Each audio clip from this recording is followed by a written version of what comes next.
monde et bienvenue dans cette nouvelle vidéo présentation de mes lectures de la semaine et aujourd'hui je vais vous faire découvrir 3 petites collections chez Delcourt Tonkam de la collection Moonlight.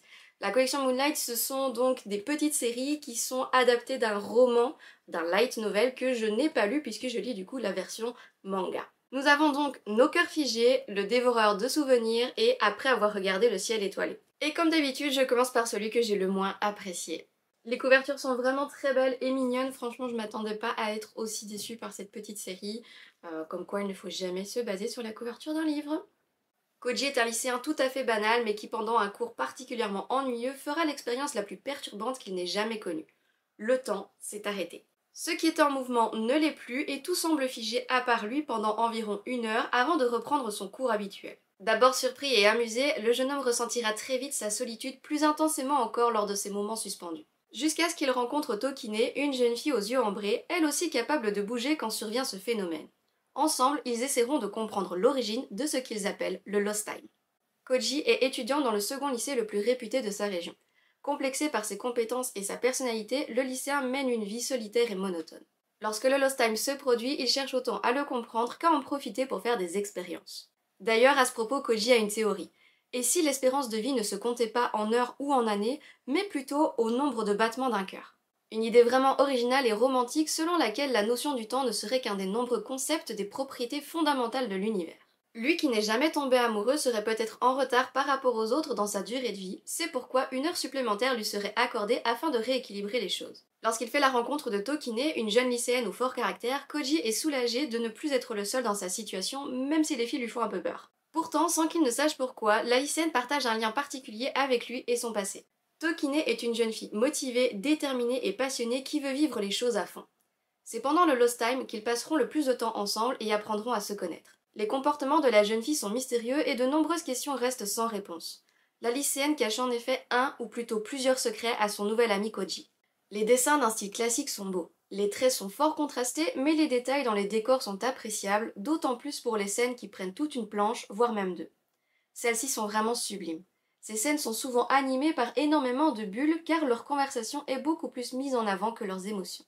Leur conversation autour du Lost Time prend énormément de place, se basant sur de nombreux principes de physique, voire même de philosophie qui m'ont totalement largué. Relativité, réalité, subjectivité, trou noir, espace-temps, dimension parallèle, comprends rien, j'ai rien compris. Franchement, les seules notions de physique qu'il me reste sont celles que j'ai vues dans The Big Bang Theory, je suis pas sûre que ce soit une référence. D'un point de vue plus personnel, j'ai bien mieux compris les principes d'apparence et de fierté dont il est souvent question dans ce récit. En fait, j'aurais beaucoup plus apprécié cette histoire si elle s'était basée sur quelque chose d'irrationnel et de fantastique plutôt que sur de la science-fiction avec des théories rationnelles. Je ne sais même pas si ce que je dis semble logique, mais moi je me comprends, donc c'est le principe.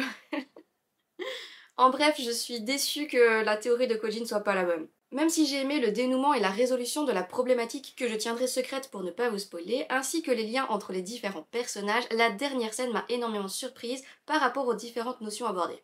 Le fait que cela oscille entre science-fiction et fantastique me perturbe beaucoup. Pourquoi certaines choses sont possibles sans explication alors que d'autres doivent impérativement en avoir une? De la même manière que l'on nous donne des informations qui ne sont pas vraiment utiles ou alors qui ne sont pas suffisamment exploitées. C'est pourquoi je lui ai mis la note de 11 sur 20.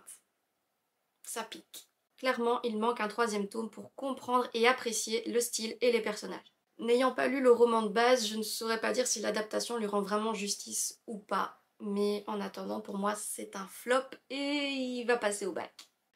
Passons maintenant au dévoreur de souvenirs. Clairement, c'est pas mon style habituel et pourtant, j'ai été agréablement surprise. Lorsqu'ils étaient enfants, Ryoichi et son ami Maki ont fait la rencontre d'un fantôme, pourtant la petite fille n'en garde aucun souvenir. Toujours intrigué par cette histoire, Ryoichi, à présent étudiant, prépare un devoir sur les origines et la propagation des mythes et légendes urbaines. Au même moment, plusieurs personnes perdent subitement la mémoire dans de mystérieuses circonstances. Le bruit court que le responsable serait le Kyokuya, une entité surnaturelle qui se nourrirait des souvenirs des gens. Ce fantôme serait-il le même qu'à l'époque? Quel est son but? Pourquoi efface-t-il la mémoire de ceux qu'il rencontre? Et est-ce vraiment une bonne chose? Ryoichi est un jeune homme très protecteur envers son amie d'enfance Maki. Après le traumatisme que cette dernière a vécu et la perte soudaine de ses souvenirs concernant celui-ci, le petit garçon qu'il était alors promet de toujours veiller sur elle.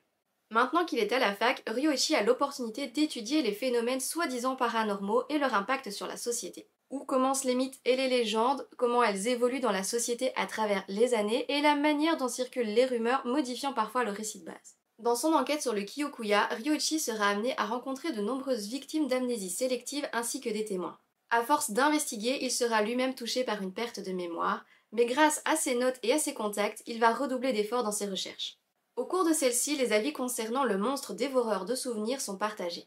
Certains pensent que le Kyokuya leur est venu en aide et ils lui en sont reconnaissants. Victimes de leur mémoire, les différents traumatismes dont ils ont souffert continuaient de les hanter. Grâce à lui, ils peuvent reprendre le cours de leur vie sans aucune difficulté ni aucune peine.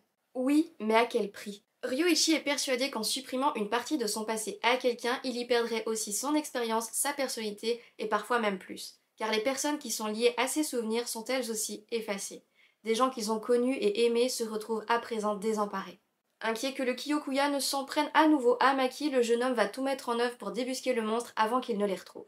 Les traits sont contrastés, les planches sont souvent sombres et chargées. L'accent est mis sur les ambiances surnaturelles et la tension qui règne dans les scènes.